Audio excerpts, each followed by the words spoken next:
Hello, I'm Brian Tracy, and welcome to this session. Today we're going to be talking about one of the most important areas of all of human life. We call it negotiating the sale, but really all of life is a negotiation. Everything you do in life is a negotiation. You're negotiating from the time you get up in the morning to the time you go to bed at night. You negotiate from infancy. You negotiate with kisses.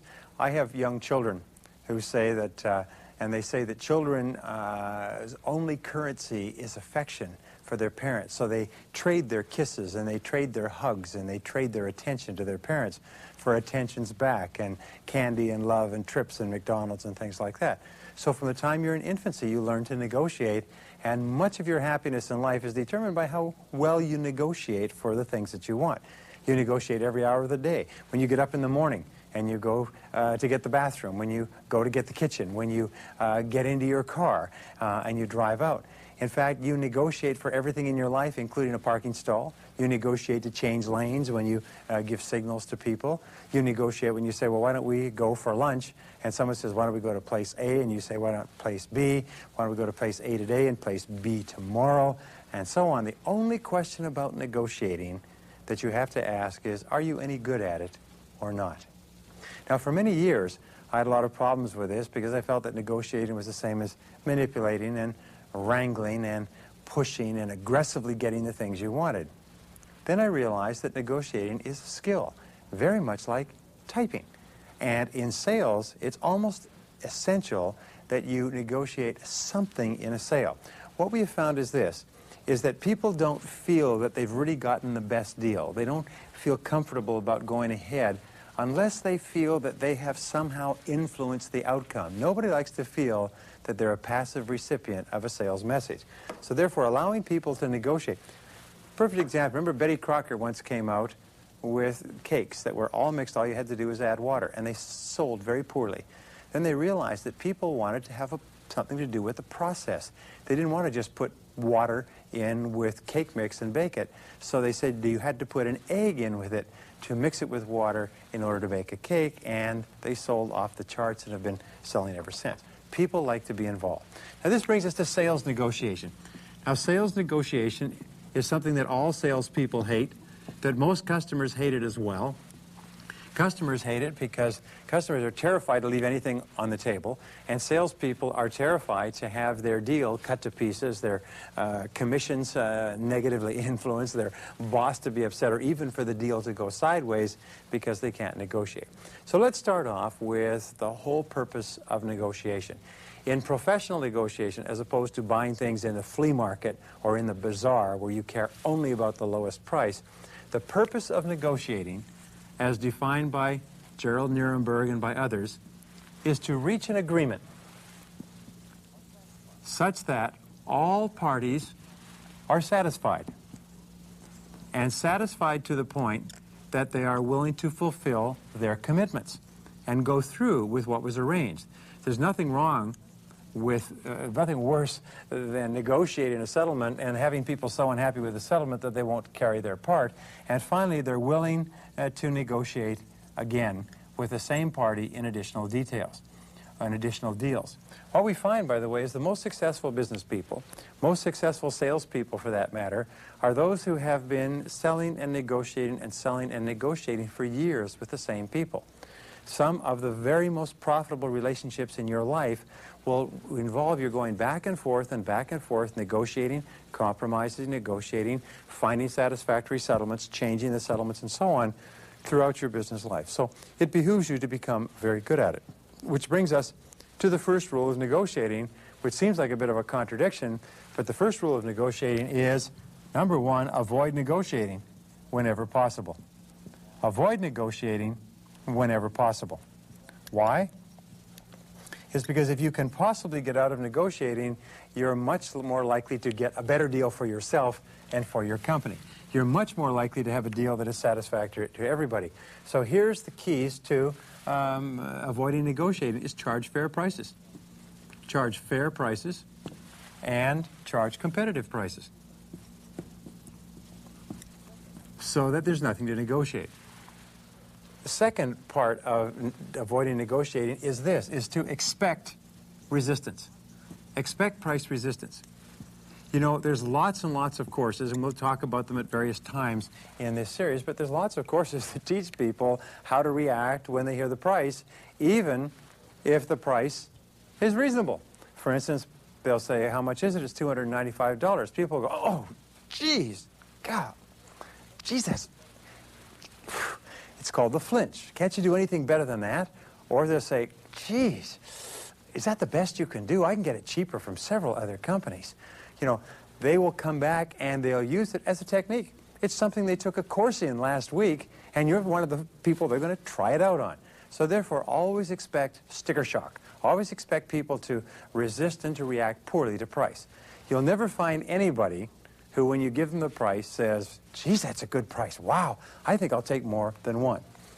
And here's the third way to avoid negotiating. Tell them that you have no authority. Tell them, geez, I'd really like to. I really appreciate your concern, but I don't have any authority to negotiate. See, these are the prices that I'm given, and our company has shaved these prices down as low as they can possibly be, and this is the deal, and it's kind of like an all or nothing. There's nothing I can do. So when you tell them you have no authority, that kind of ends the conversation. Very often they'll buy it at that point. Now sometimes they'll try to go around you. Important point. If you're negotiating for an appliance, a car, a house, or anything else, and the person says they have no authority, ask to speak to the person who does have the authority. Tell them then, if you have no authority, I want to speak to someone who can give me an answer, and then see what happens there. But when you're selling, just deny that you have the authority and tell them that the person who does have the authority is away on vacation for 2 weeks or something like that. Okay, now here's the next point, is delay negotiating as long as possible. If you have to negotiate, delay negotiating as long as possible, and for very good reasons. Let me explain these to you. The first reason is simply this, is that early concessions have a little impact. And this is something that most salespeople don't understand. Early concessions equal low impact. What does it mean? It means that it's very hard to influence a person by giving them an early concession. They've made this mistake with salespeople. They say, look, we need the business, so we're going to give you the authority to negotiate discounts of certain amounts. But only use it as a sales tool. And you know what salespeople do? Is that salespeople say, hi, I'm Brian Tracy, I can give you 10% off. And they do this even before the person knows about the product or service, knows what it can do, knows its value, knows how it compares with competition, and so on. So here's the rule, is don't give concessions initially, even if they flinch, even if they cry, even if they wring their hands or say they can get it cheaper. Just remain strong, because they don't have much of an impact on the sale, and we'll come back to this in a second. The second point of delaying negotiating as long as possible is that discounts don't increase attractiveness. Discounts and concessions don't increase attractiveness. If the customer is not fully aware of what your product or service will do, by telling them they can get it at a special deal at a special price is not going to make it more attractive to them. Because, and here's the key, buying desire must precede concessions. Buying desire must precede concessions. If buying desire, we've found this in thousands of sales calls and in interviews with thousands of customers, that if you make concessions of any kind before the person wants the product or service, it'll actually be more harmful to you than if you don't. And the reason for this is quite obvious, is that a concession not accompanied by buying desire or preceded by buying desire has no impact. So therefore, when a person says, well, can you get it for me cheaper than that? You can always say, well, does that mean that you want it? Or how soon would you be willing to go ahead? Or how many of them are we talking about getting? In other words, before you get a concession, the person must have told you in one way or another that they actually want to own the product or service. Here's a key point, is negotiating, I'll use this, negotiating is a sales tool. It's a sales tool just like a telemagic or act on your computer, just like a time planner, just like a briefcase or a sales kit.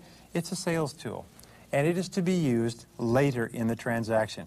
It's something that you keep and that you use later on when the timing is perfectly right. Remember, early concessions create an appetite for more concessions. Early concessions create an appetite. If you give concessions early in the sale, do you know what happens? Yes, what I'll tell you what happens is the first person who gives concessions is considered to be the person who will give more concessions and give the most concessions. When you give concessions early in the sale, you tell the prospect that there are more concessions available, that these are merely the opening cards. But here's an important point with regard to concessions, is if you start off giving concessions early, you're telling the customer that this price and these terms are not fixed, that there's lots left on the table, that if you accept these price and terms, you're crazy, because I've already signaled to you that you can get a much better deal if you demand it or ask for it or negotiate for it. So when you start off in selling, keep negotiating in your hip pocket, keep it in your briefcase, keep it in the car. Never bring it into the sales conversation until you get to the point where you can use it with the greatest effectiveness.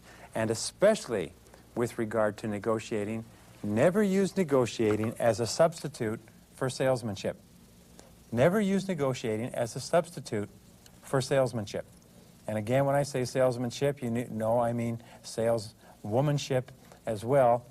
But many salespeople, because they have not taken the time to really understand the context of what they're selling, not to really understand the value of what they're selling, instead they collapse when they get the first resistance, and instead of focusing on building value, instead of focusing on asking questions, instead of focusing on finding out what it is that the customer really wants and needs, what their situation is, what they've done in the past, what their plans are for the future, until they start, instead of asking the customer the various factors that will help them identify the values of their product or service, what they do is when the customer resists, they immediately collapse and they start giving the customer things. The very best salespeople, by the way, almost invariably use negotiating only as a very gentle tool at the end to finalize the deal. It's only when you have a commodity product which can't be differentiated from other offerings by other companies, and you have an extremely competitive market where your competitors are willing to get the business on an uneconomic basis, it's only then that you get into very, very tight negotiating. Other than that, you avoid it as much as possible. Okay, here's some requirements that you must have before negotiating. I call these the musts. Without these requirements, or without these factors in place, refuse to negotiate, or at least don't get into a negotiation if you can possibly avoid it. And number one, it must be essential to make the sale. In other words, the person must want it, but they must make it very clear that unless you're going to negotiate or shift or come down or add something else, they're not going to buy. And sometimes customers will hold your feet to the fire and even lose a sale or a purchase of something they want unless you can sweeten the deal. And second is that you must absolutely have the authority. Don't get into negotiating if you don't have the authority. As we said earlier, if you don't have the authority, say, look, I don't have the authority. And here's the third requirement, is both parties in a negotiation can negotiate. Both parties can vary the deal, can vary the price, can vary the terms, can vary the ingredients of the deal. Be very careful. As a matter of fact, many people are very good at this, is they'll get you into negotiating. It's called the Russian form of negotiating. The Russian form of negotiating is where the one side negotiates, but they have no authority to deviate from what is on the paper. The other side is given full authority to negotiate, so the only thing that can happen is that the American side can give concessions, but the Russian side cannot give any in return. So when you negotiate with a person, make sure that they have the authority and avoid what is called the agent without authority gambit. Now, the agent without authority gambit we talked about a second ago, you can use it yourself, means the person says, well, I'd love to be able to change this, but I don't have the authority to make any alterations. Here's an example. You go into a store. Many people think when you go into a store that the posted signs are the posted prices. Remember, somebody up in the back pulled the price out of the air, wrote it on the sign, put it on the item. Your job is, especially if the product is on sale, or they have a lot of them, or the season has changed, or it's a big item that sometimes goes on sale, your job is to say, I'd like that, but not at that price. They may argue with you. They say, well, I mean, that's the price. I mean, see, the price is nothing I can do. Then you say, well, if you don't have the authority to discuss it, let me talk to somebody who does have the authority. You'll find in automobile dealerships, they'll give the salespeople the right to take the information, but not the right to negotiate the sale. They have to go to a sales manager who will then finalize the price and make the concessions. So make sure that nobody pulls agent without authority on you. And if they do, you pull agent without authority on them. You say, geez, you don't have the right to or the authority to negotiate. Geez, neither do I. So what can we do? Maybe we should get together with the people who do have the right to negotiate. Okay, what are the aims of negotiating if you're going to do it at all? In sales, the aims of negotiating are, first of all, number one, is to get the sale. Remember, we just write here, aims. It's to get the sale. If you don't need to negotiate, don't. If you don't need to give concessions, don't give concessions. Many people often get in and they'll be halfway through and they'll have the right to give concessions, they'll throw them in anyway. Remember, your job is to get the sale, but also to get the very best deal for yourself and your company. Second is to build long-term relationships.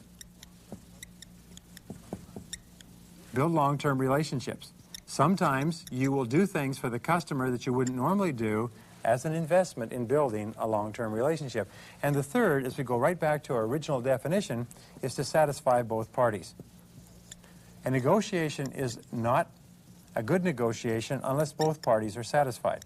And by the way, many of these principles apply to negotiating at home, negotiating with your spouse, negotiating with your friends, negotiating with your children, and so on. So, you want to get the sale, you want to build long-term relationships, you want both parties to be satisfied.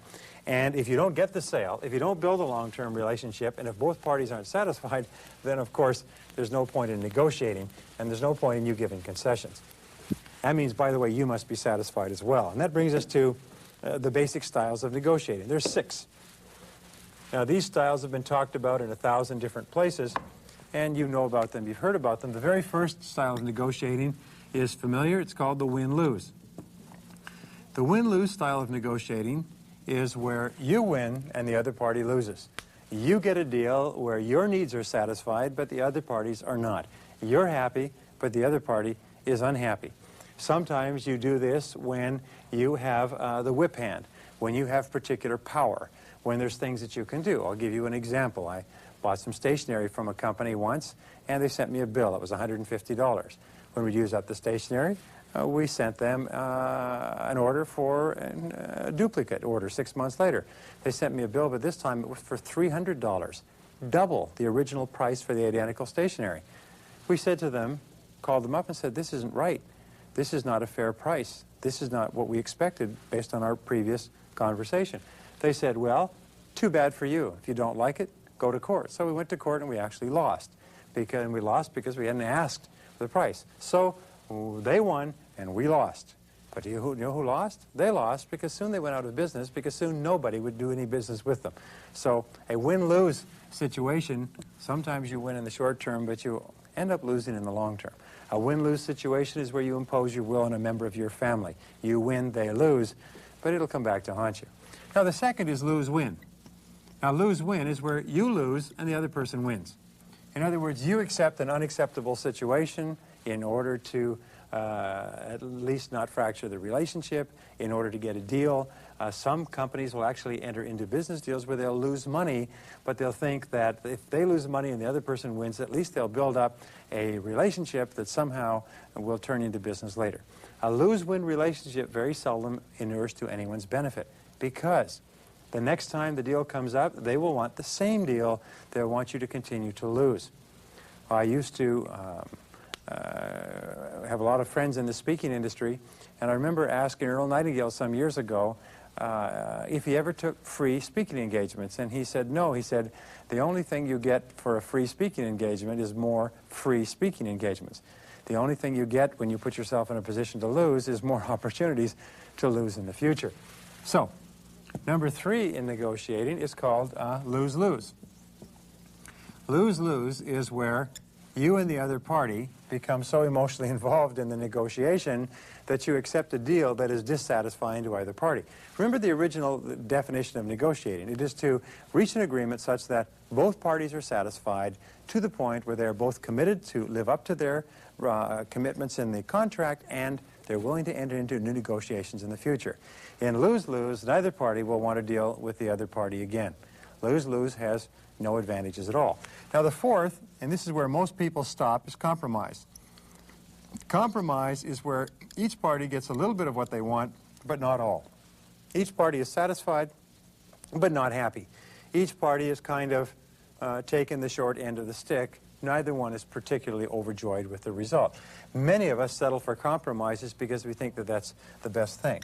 Now the fifth is the best of all. It's called win-win. Now win-win is where you are both satisfied and happy. You both get what you want. You both feel that you're better off as a result of negotiating. You're both happy with the negotiation and satisfied. You're both committed to making it work, and you're both willing to enter into negotiations with the other in the future. Give you an example. A couple is debating where to go on their summer vacation. And he wants to go to the mountains, she wants to go to the seashore. He wants to go to the mountains, she wants to go to the seashore. Goes back and forth and back and forth. Now, they have 2 weeks off. They can go 1 week to the mountains, 1 week to the seashore. And half the time, one of them will be dissatisfied. It's a compromise. Or they can both go to the mountains, and the person who wanted to go to the seashore will lose. Or vice versa, and the other one will lose. Or they can do something where the mountains and the seashore are close together. They could go to a place like Vancouver, British Columbia, which is one of the most attractive destinations, cities in the world, where you have the seashore in the city and you have the ocean and the mountains right behind the city 15 minutes away, so they can have both the mountains and the seashore every single day. This is a win-win solution. Now, the final alternative to negotiation is no deal. No deal is where you agree that there is no way that you can find a solution that's going to be satisfactory, and you agree not to agree. You agree to disagree, and you go your separate ways. And the rule is simply this, is that if you want your negotiating to be satisfactory, it should be win-win or no deal. It should be that you both benefit, you're both happy, or you don't deal with it at all. Now, the final point of sales negotiating, and we will talk more about negotiating in a subsequent session, but the final part of sales negotiation is preparation. Preparation in negotiation means anticipate the customer's position. It is just to anticipate, to think it through. I can tell you ways that have been helpful to me, but let me give you 3 that you can use in any negotiation prior to going in. First of all, you can use what is called the lawyer's method. Now, the lawyer's method is where lawyers, when they're going to law school, are taught to debate and argue the case from the other lawyer's point of view before they prepare their own case. So they imagine that they're representing their opponent. And they then go to court and they look for every single piece of law and precedent that they can find that they would bring into a case if they wanted to do the very best job for their opponent.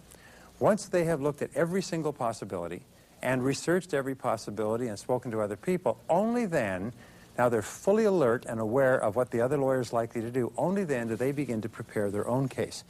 This method of thinking, by the way, is a tremendous method of thinking. Always try to think in terms of what the other person wants, what the other person needs, where the other person is coming from, what the other person's emotions are and demands and constraints are, and so on.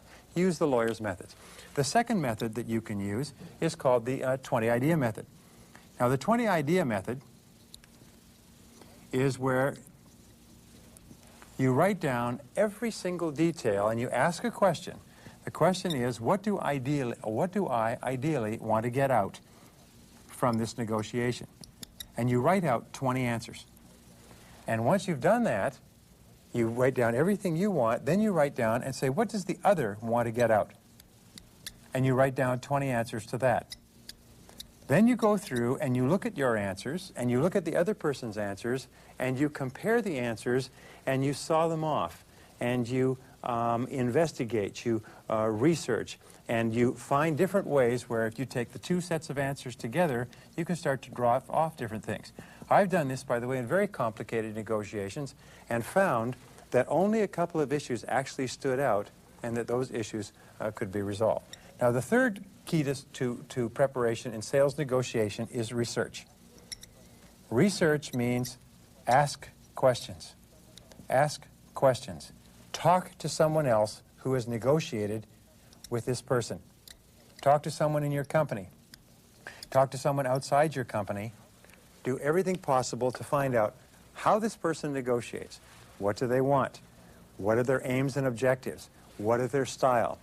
I've been in a negotiation situation where I called someone up and I said, look, I'm going to be in a long meeting with them discussing several issues. Can you give me some ideas? And you know what they said? They said, well, this person will come in like a lion. They will demand everything. They will be absolutely adamant, and they will act as if they are not going to compromise on anything, but it's all an act. Your job is to nod, smile, agree, and then go through every single issue one by one and offer reasonable alternatives. So I did, and the negotiation turned out well. In negotiating, let me finalize by saying this. All of life is a negotiation. All of sales is a negotiation. The only question is whether you're any good at it or not. And the only way that you get good at it is by practicing. So get out there and practice.